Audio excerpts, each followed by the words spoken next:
करते 2023 में unsuccessful attempts की गई, प्रयास किए गए जो विफल रहे। नाम काटने के आलंद असेंबली कॉन्स्टिट्यूएंसी में, और ये इलेक्शन कमीशन ने एफआईआर फाइल करने के लिए ही कहा था इसको, और मैटर इन्वेस्टिगेट करने के लिए भी इलेक्शन कमीशन ऑफ इंडिया ने ही कहा था।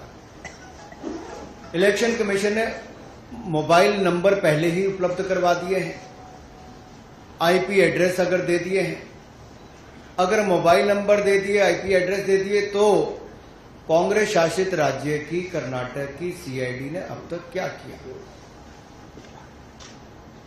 और मैं एक ध्यान आपके माध्यम से देश की जनता को बताना चाहता हूं, रिकॉर्ड्स के अनुसार आलंद विधानसभा क्षेत्र ये कांग्रेस के ही कैंडिडेट ने जीती थी 2023 में 10,348 मतों से। तो क्या श्रीमान राहुल गांधी जी, कांग्रेस ने वोट चोरी करके सीट जीती थी?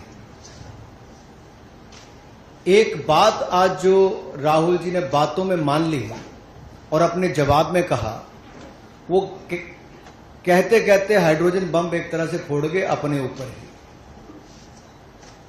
वो कहते मैं लोकतंत्र बचाने नहीं आया। राहुल जी कहते हैं लोकतंत्र को बर्बाद करने की तैयारी है क्या?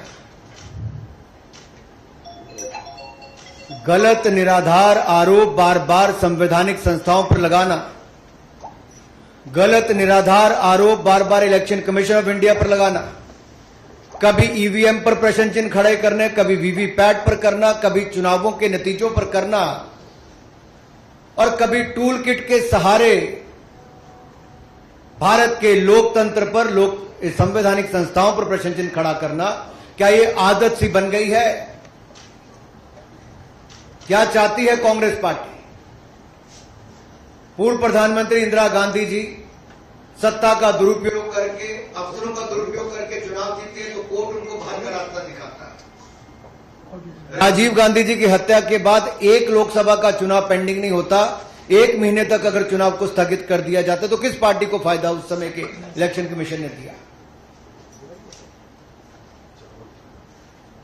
रमा देवी जी, एमएस गिल, टीएन शेषन से लेकर ये बाकी सारे इलेक्शन कमिश्नर जो थे, किस पार्टी ने नियुक्त किए और वापस किस दल में गए? कांग्रेस पार्टी में गए। इलेक्शन कमीशन का दुरुपयोग इन्होंने कभी किया होगा? उनको बड़े बड़े पद भी बाद में दिए होंगे, लेकिन अगर निष्पक्ष